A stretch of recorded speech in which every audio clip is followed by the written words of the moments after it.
اعوذ باللہ من الشیطان الرجیم بسم اللہ الرحمن الرحیم۔ تعارف سورہ القیامت آپ پیش کر رہے ہیں۔ نام سورہ، پہلی ہی آیت کے لفظ القیامت کو اس سورت کا نام قرار دیا گیا ہے، اور یہ صرف نام ہی نہیں ہے بلکہ اس سورت کا عنوان بھی ہے، کیونکہ اس میں قیامت پر بحث کی گئی ہے۔ زمانہ نزول، اگرچہ کسی روایت سے اس کا زمانہ نزول معلوم نہیں ہوتا، لیکن اس کے مضمون میں ایک داخلی شہادت ایسی موجود ہے جس سے معلوم ہوتا ہے کہ یہ بالکل ابتدائی زمانے کی نازل شدہ صورتوں میں سے ہے۔ آیت نمبر 15 کے بعد یک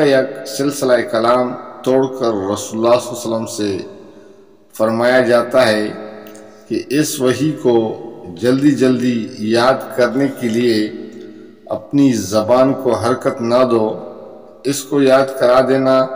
اور پڑھوا دینا ہمارے ذمہ ہے، لہذا جب ہم اسے پڑھ رہے ہوں اس وقت تم اس کی قرات کو غور سے سنتے رہے، پھر اس کا مطلب سمجھا دینا بھی ہماری ہی ذمہ ہے۔ اس کے بعد آیت نمبر 20 سے پھر وہی مضمون شروع ہو جاتا ہے جو ابتدا سے آیت 15 تک چلا آ رہا ہے۔ یہ جملہ مترجمہ اپنے موقع محل سے بھی اور روایت کے روح سے بھی اس بنا پر دوران کلام وارد ہوا ہے کہ جس وقت حضرت جبرائیل علیہ السلام پر یہ سورہ حضور صلی اللہ علیہ وسلم کو سنا رہے تھے، اس وقت آپ اس اندیشے سے کہ کہیں بعد میں بھول نہ جائیں اس کے الفاظ اپنی زبان مبارکہ سے دہراتے جا رہے تھے۔ اس سے معلوم ہوتا ہے کہ یہ واقعہ اس زمانے کے ہے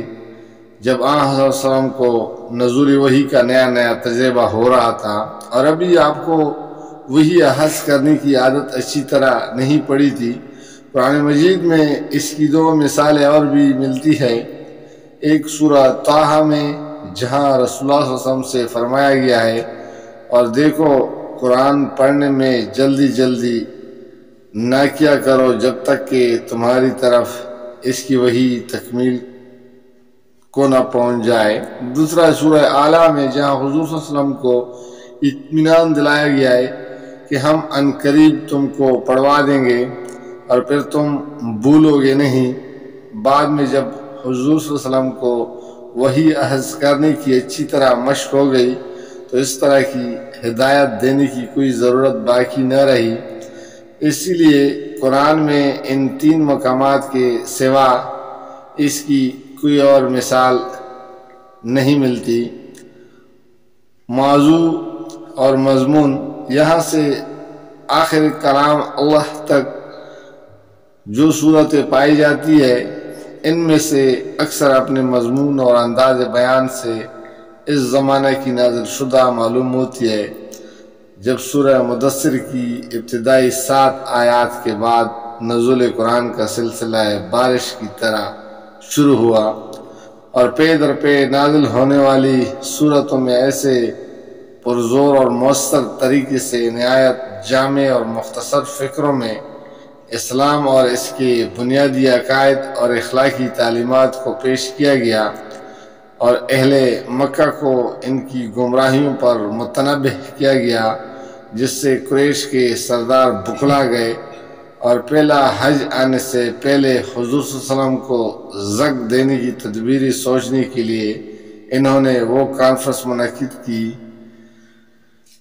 دیکھیے سورہ مدثر میں اس صورت میں منکرین آخرت کو خطاب کر کے ان کے ایک ایک شبہ اور ایک ایک اعتراض کا جواب دیا گیا ہے۔ بڑے مضبوط دلائل کے ساتھ قیامت اور آخرت کے امکانات اور وقوع اور وجوب کا ثبوت دیا گیا ہے، اور یہ بھی صاف صاف بتا دیا گیا ہے کہ جو لوگ بھی آخرت کا انکار کرنے میں ان کے انکار کی اصل وجہ یہ نہیں کہ ان کی عقل اسے ناممکن سمجھتی ہے، بلکہ اس کا اصل محرک یہ ہے کہ ان کی خواہشات نفس اس سے ماننا نہیں چاہتے۔ اس کے ساتھ لوگوں کو خبردار کر دیا گیا ہے کہ جس وقت کے آنے کا تم انکار کر رہے ہو وہ آ کر رہے گا، تمہارا سب کیا درا تمہارے سامنے لا کر رکھ دیا جائے گا، اور حقیقت میں تو اپنا نامہ اعمال دیکھنے سے بھی پہلے تم میں سے ہر شخص کو خود معلوم ہوگا کہ وہ دنیا میں کیا کر کے آیا ہے، کیونکہ کوئی شخص بھی اپنے آپ سے ناواقف نہیں ہوتا، خواہ وہ دنیا کے بہکانے اور اپنے ضمیر کو بہلانے کے لیے اپنی حرکات کے لیے کتنی ہی بہانے اور عذرات تراشتا رہے۔ جزاک اللہ، فی امان اللہ۔